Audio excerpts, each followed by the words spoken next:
রমজান মাসে কিন্তু সব সময় এক ধরনের খাবার খেতে ভালো লাগে না। বিশেষ করে যাদের ঘরে ছোট বাচ্চারা রোজা রাখে তাদের ঘরে তো মোটেই পছন্দ করে না বাচ্চারা। যেরকম আমার মেয়ে রোজা রেখে বলতেছিল যে, "আম্মু আমার তো এই ইফতারি আর খেতে ভালো লাগছে না। এবার আমার জন্য একটু ভিন্ন কিছু বানাও।" এখন মেয়ে যেহেতু বায়না করেছে কি করব ভাবলাম শর্মা বানিয়ে নিই। আর শর্মাটা কিভাবে তৈরি করেছি সেটাই আজকে আপনাদের সাথে শেয়ার করব। আসসালামু আলাইকুম, কেমন আছেন আমার প্রিয় ভাই ও বোনেরা? আশা করি সকলে ভালো আছেন। আলহামদুলিল্লাহ আমিও ভালো আছি। এখানে মুরগির গোশটা ছোট ছোট করে কেটে নিয়েছি, একটা আলু পলে দিয়েছি, গাজর পলে দিয়েছি আর দিয়েছি পেঁয়াজ, কাঁচামরিচ। এখানে হাফ চামচ গোলমরিচের গুঁড়ো দিয়েছি, 3 চামচ এখানে আমি গুঁড়ো দুধ ব্যবহার করেছি, এখানে 2 চামচ ব্যবহার, এখানে দিয়ে দেব সয়া সস, 2 চামচ সয়া সস দিলাম, এখানে দিয়ে দেব 2 চামচ সিরকা, এখানে আমি সিরকা দেখতেই পাচ্ছেন, এখানে 1 চামচ আদা বাটা দিয়েছি, 1 চামচ রসুন বাটা দিয়েছি, পরিমাণ মতো লবণ দিয়েছি। তারপর এটাকে ভালোভাবে মেখে নেব। ও এখানে একটু মরিচের গুঁড়ো ব্যবহার করব আমি, একটু ঝাল ঝাল হলে খেতে ভালো লাগবে, তাই আমি একটু মরিচের গুঁড়োটাও নিয়ে নিলাম। তারপর এখানে আমি 2 চামচ তেল দিয়ে মেখে এটাকে সাইড করে রেখে দেব।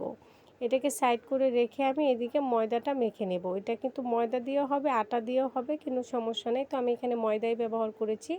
তো এখানে আমি 3 কাপের মতো ময়দা নিয়েছি, 1 চামচ ইস্ট দিয়েছি, তারপর এখানে আমি 2 চামচ চিনি ব্যবহার করেছি, তারপর এখানে আমি 3 চামচ গুঁড়ো দুধ ব্যবহার করেছি, তারপর এখানে পরিমাণ মতো লবণ ব্যবহার করেছি, তারপর একটু মেখে নেব, তারপর এখানে তেল দিয়ে আর একটু মেখে নেব, নিয়ে এখানে কিন্তু আমি হালকা কুসুম গরম পানি দেব, যেটা আপনারা সইতে পারেন হাতে, সেরকম গরম পানিটা দিয়ে অল্প অল্প পানি দিয়ে কিন্তু আমি মেখে নেব। একসাথে পানি দিয়ে মেখে নেব না, তাহলে দেখা যেতে পারে যে অনেক সময় বেশি পড়ে যায় পানি। তারপরে উপরে একটু তেল দিয়ে এটাকে সাইড করে রেখে দেব। এর ভিতরে আমি সবজিটা ভেজে নেব। সবজিটা ভাজতে ভাজতে কিন্তু ডোটা রেডি হয়ে যাবে। কারণ একটু যদি আপনারা 1-1.5 ঘন্টা যদি রেখে দিতে পারেন তাহলে কিন্তু খুব সুন্দর একটি ডো পাবেন, পারফেক্ট, আর খেতেও ভালো লাগবে, আর দেখবেন যে একদম ফুলে গিয়েছে, খুব ভালো লাগে। সবজিটাও কিন্তু আমি একদম ভেজে ভেজে লাল লাল করে নেব না, জাস্ট একটু সিদ্ধ হবে, তখনই কিন্তু আমি নামিয়ে ফেলবো। তারপরে সবজিটাকে আমি সাইড করে নামিয়ে রেখে দেব। এদিকে কিন্তু দেখেন একদম ফুলে টরটর হয়ে গিয়েছে, একদম দ্বিগুণ হয়ে গিয়েছে ফুলে, আর কত সুন্দর হয়ে গিয়েছে দেখতে পাচ্ছেন। আমি লেচি কেটে দেখেন রুটিগুলো বেলে নিয়েছি। আর এবারে রোজায় কিন্তু চাইলে আপনারা এই শর্মাটা তৈরি করে খেতে পারেন, কারণ বাচ্চাদেরকে একটু নতুন খাবার দিলে বাচ্চারা রোজা রাখতেও আগ্রহ হয়, এমনকি তারা কিন্তু খেতেও পছন্দ করে, কারণ বাচ্চারা কিন্তু রোজা রেখে এক ধরনের খাবার খেতে চায় না, আর রোজা ছাড়াও বাচ্চারা এক ধরনের খাবার খেতে পছন্দ করে না। সেসব বাচ্চাদের জন্য কিন্তু একদম পারফেক্ট একটি শর্মা।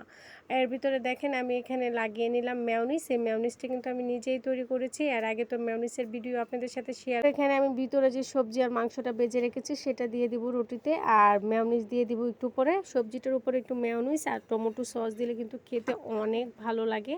তারপরে দেখেন আমি এভাবে মেয়োনিজটাকে ভাজ করে নেব। এটা কিন্তু আপনারা চাইলে রমজান মাস ছাড়াও খেতে পারেন, বাচ্চাদেরকে স্কুলে টিফিনে দিতে পারেন, বা যে কোনো অতিথি আসলে তাদের জন্য রেডি করে নিতে পারেন বিকেলের নাস্তা হিসাবে। তো এই পর্যন্তই ছিল আজকে মেয়োনিজের এই ভিডিও। যদি ভালো লেগে থাকে তো অবশ্যই একটি লাইক করবেন, কমেন্ট করবেন, শেয়ার করবেন। সকলেই ভালো থাকবেন, সুস্থ থাকবেন।